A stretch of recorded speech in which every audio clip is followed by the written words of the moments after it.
भारतीय नागरिकता अधिकार पत्र, ये क्या है, आइए जानते हैं इसके बारे में। भारत में नागरिकता अधिकार पत्र को लागू करने के लिए 1996 में, कब, 1996 में प्रथम सचिवों का सम्मेलन कब हुआ था, वो 24 मई 1997 को प्रधानमंत्री इंद्र कुमार गुजराल की अध्यक्षता में।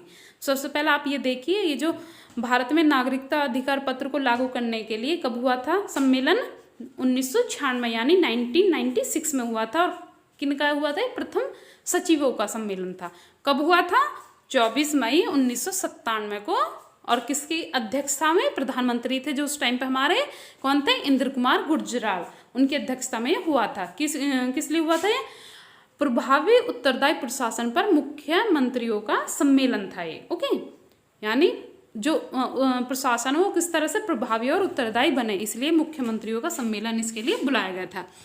इसमें नागरिक अधिकार पत्र लागू करने पर बल दिया गया था। इसमें क्या था कि जो भी नागरिक अधिकार पत्र है, जनता क्या प्रशासन से चाहती है, क्या क्या इच्छा है, तो उस बारे में उस पत्र को, उस कानून को लागू करने पर बल दिया गया था।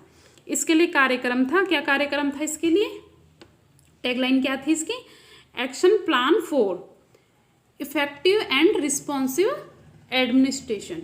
ये एडमिनिस्ट्रेशन है ना, तो क्या था, action plan for effective and responsive administration, तो ये होगा। तो इस कार्यक्रम में 3 बातों पर बल दिया गया था। तो ये जो कार्यक्रम हुआ था, सम्मेलन हुआ था 1996 में, जिसकी अध्यक्षता इंद्र कुमार गुजराल ने की थी। तो इसमें कौन कौन सी बातें थी जिन पर बल दिया गया, सबसे पहले उत्तरदायी एवं नागरिकों के प्रति मैत्री भाव रखने वाली सरकार, क्या है, सबसे इंपॉर्टेंट चीज तो यही है इसमें कि एक तो सरकार कैसी होनी चाहिए, उत्तरदायी और नागरिकों के प्रति वो मैत्री भाव रखे। सरकार कैसी होनी चाहिए, उत्तरदायी और नागरिकों के प्रति मैत्री भाव रखने वाली, दोस्ताना व्यवहार रखने वाली अपने नागरिकों से, जनता से। इसके अलावा सरकार में क्या होना चाहिए, पारदर्शिता और सूचना ग्रहण करने की स्वतंत्रता, यानी जो नागरिक हैं और सरकार को उनके बीच में पारदर्शिता होनी चाहिए। और वो किस प्रकार से होगी, ताकि जनता को ज़्यादा से ज़्यादा सूचना मिले, तो ये सूचना ग्रहण करने की लोगों को स्वतंत्रता होनी चाहिए। आगे इसमें दक्षतापूर्ण कार्य एवं निष्ठावान सार्वजनिक सेवाएं, इस तरह की जो भारत सरकार इस तरह की सेवाओं की सृजन करे, इस तरह की सेवाएं बनाए जो कि दक्षतापूर्ण कार्य करे और निष्ठावान सार्वजनिक सेवाएं करे जनता के हित में। अब आगे इसमें है कि इसके लिए 9 सूत्री सिद्धांत को अपनाया गया। इसके लिए जो भारत में नागरिक अधिकार पत्र को लागू करने के लिए क्या अपनाया गया, 9 सूत्री था ये, इसमें 9 सूत्र थे, इस सिद्धांत 9 सूत्री सिद्धांत थे, तो उसको अपनाया गया। क्या क्या थे ये देखते कौन से। एक तो सबसे पहले इसमें बहुत ज़्यादा इंपॉर्टेंट चीज़ है, प्रशासन में पारदर्शिता। क्या, प्रशासन में पारदर्शिता होनी चाहिए, लोगों को पता होना चाहिए, एकदम ट्रांसपेरेंस होनी चाहिए, पता होना चाहिए कि कौन से कार्य कर रही है सरकार, कौन से नहीं कर रही है। तो इस तरह से जनता बता सकती है कि उनकी क्या क्या आवश्यकता है, इसलिए सरकार उनकी आवश्यकताओं को ध्यान में रखते उनके लिए कार्य कर सकते हैं। आगे इसमें नागरिकों के लिए अधिकार पत्र एवं जवाबदेही प्रशासन, और क्या होना चाहिए, नागरिकों के लिए जो है अधिकार पत्र होना चाहिए, और जो प्रशासन है वो कैसा होना चाहिए, जवाबदेही होना चाहिए, रिस्पॉन्सिबल होना चाहिए, जिम्मेदारी पूर्ण व्यवहार उसे करना चाहिए। आगे इसमें प्रभावी त्वरित लोक शिकायत निवारण होना चाहिए। एक क्या है इसमें, जो प्रभावी त्वरित लोक शिकायत निवारण, ताकि जो जनता की, नागरिकों की कोई भी शिकायत हो उनका त्वरित हल निकलना चाहिए, उनका जल्दी से जल्दी हल निकलना चाहिए, उनके निवारण होना चाहिए।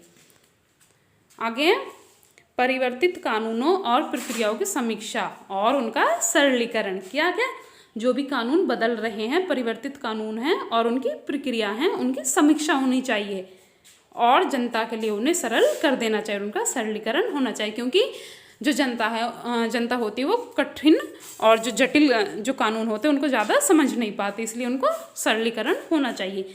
आगे इसमें लोक सेवकों के लिए आचार संहिता होनी चाहिए, कि जो लोक सेवक होते हैं, सरकारी अधिकारी होते हैं, उनके लिए क्या क्या आचार संहिता होनी चाहिए, वो किस प्रकार से आचरण करें, उनका क्या क्या कुछ नियम होने चाहिए, फिक्स नियम होने चाहिए, और उनकी मर्यादाएं स्पष्ट होनी चाहिए, ताकि वो अपनी मर्यादाओं को लांघने की कोई हिम्मत ना करे। और उन्हें पता रहे कि वो जनता के लिए है यहाँ पर, वो अपने निजी स्वार्थों के लिए नहीं है।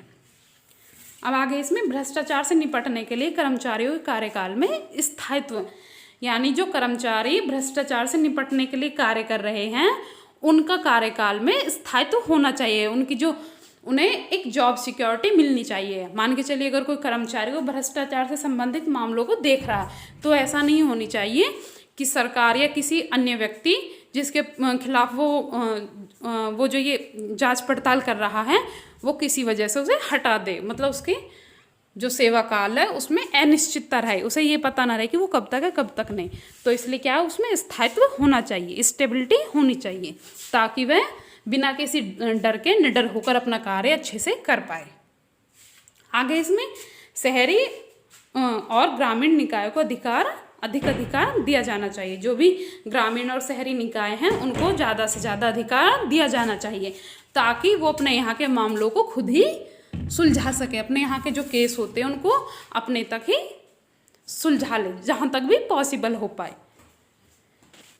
आगे है इसमें सरकारी कार्यों को सूचना प्राप्त करने का अधिकार, यानी जो सरकारी कार्य हैं प्रत्येक नागरिक को इसके बारे में अधिकार प्राप्त होना चाहिए कि सरकार कौन कौन से कार्य कर रही है, तो इसके लिए अधिकार प्राप्त होने चाहिए। ओके, इस समय भारत में अधिकार पत्र 25 राज्यों में है। कितने राज्यों में? 25 राज्यों में है नागरिक अधिकार पत्र, जिसकी शुरुआत की ब्रिटेन से हुई थी 1991 से। ओके, तो भारत के तेल और प्राकृतिक मंत्रालय द्वारा नागरिक अधिकार घोषित किया गया। किसके द्वारा? भारत के तेल और प्राकृतिक गैस मंत्रालय द्वारा नागरिक अधिकार घोषित किया गया है। और फिलहाल कितने जो स्टेट में है ये नागरिक अधिकार पत्र? ये है 25 राज्यों में, भारत के 25 राज्यों में है। इसके अलावा कौन कौन से मंत्रालय हैं जो कि नागरिक अधिकार पत्र लागू करते हैं? उनमें विदेश मंत्रालय द्वारा, क्या है, विदेश मंत्रालय हो गया, जिसमें एक आपका तेल और प्राकृतिक गैस मंत्रालय हो गया, नेक्स्ट आपका सार्वजनिक वितरण विभाग हो गया, और क्या है, भारत जीवन बीमा निगम हो गया। इसके अलावा कौन सा है प्राधिकरण? दिल्ली विकास प्राधिकरण, ये भी अधिकार नागरिक अधिकार पत्र प्रदान करते हैं। और इसके अलावा सरकारी बैंक, जितने भी सरकारी बैंक हैं वो सभी नागरिक अधिकार पत्र प्रदान करते हैं जनता को। तो फ्रेंड्स, आज का हमारा टॉपिक यहीं पे खत्म होता है। मिलते हैं नेक्स्ट टॉपिक में, तब तक के लिए जय हिंद जय भारत।